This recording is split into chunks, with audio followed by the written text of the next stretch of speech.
hearing a lot of questions about garlic. Is it time? What am I supposed to be doing? Well, what you want to look for are the garlic scapes. And this is when the garlic starts to flower. Just like all bulbs, they're going to produce a flower. Now, they are just coming into their own. This particular garlic is just starting to do what it's supposed to do. It's supposed to curl downward.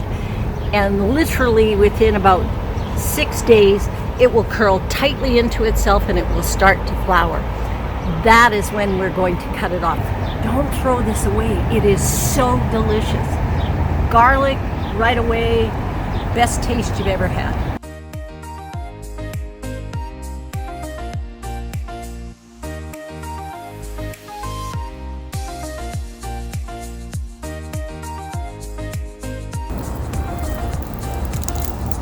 These are the seeds for garlic for next year. If you've left your scapes on and you've left them too long, they make these beautiful scapes, and these are seed garlic.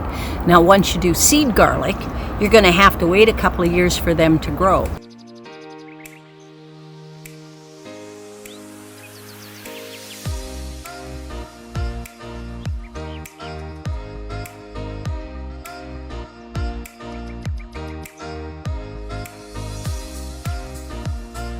We're harvesting hardneck garlic, and it's quite obvious to me that this still needs to dry.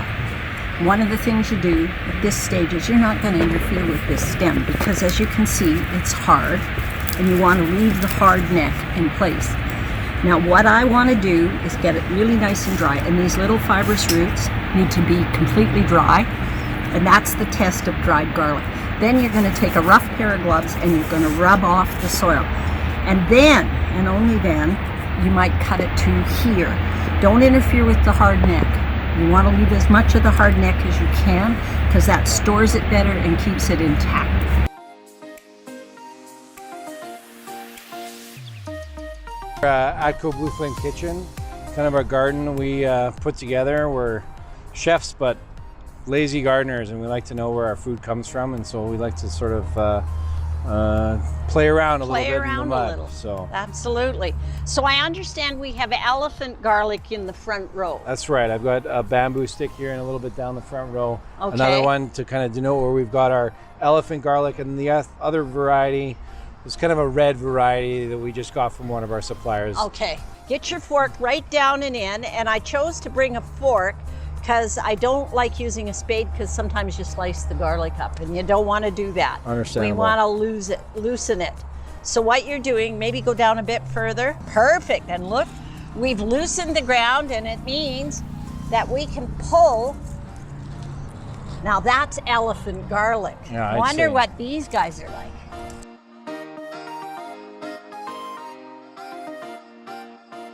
So next step is to set them aside for the moment, because we want to get some of the irrigation ran. So it's a bit wet, so we'll let it dry for a minute, and then we're going to clean it off.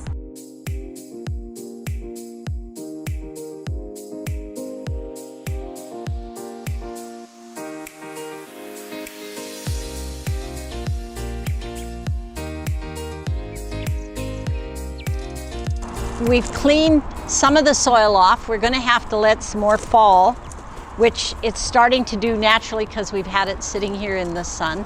But let me tell you, the ATCO kitchen garden has produced a fair bit of decent sized, beautiful garlic. And what I was going to say is, because we have so much garlic, I'd like to do them in bundles of 10. So I've counted out my 10, and then I try to get them nice and even so that they go together. And you twist some of the stems together so that they're holding even. Now we have some lovely butcher twine here, compliments of the kitchen. And what I want to do is tie it tightly. And then what I usually do to give it a good hooking point is I just do one of those slip knot type hanging things. And then I have a nice bit of string to hang it from. You're going to wait 14 to 20 days, and they should be nice and dry. And then you take a pair of rough gloves or a piece of wrap that you've taken off an onion, and you just wrap and you clean them as much as possible. Don't take the root system off, they'll just naturally drop off. And then if you want, you can cut just a bit and leave about 6 inches of the hard neck, because the more of the neck you leave on, the longer they will store. And you will find that this garlic stored this way is going to last you at least 5 to 6 months. And it's fantastic. It's very rewarding, and I'm really excited to be able to share this moment and be able to share this with our guests and people coming to our cooking classes in the future for our garlic here. So, yeah. It's well worth it, isn't it? It's the thing about growing a root crop. You can't see what's there, but once it comes out of the ground, you get this wonderful harvest. And this hardneck garlic, the flavors are going to knock your socks off. All right, well, thank you very much.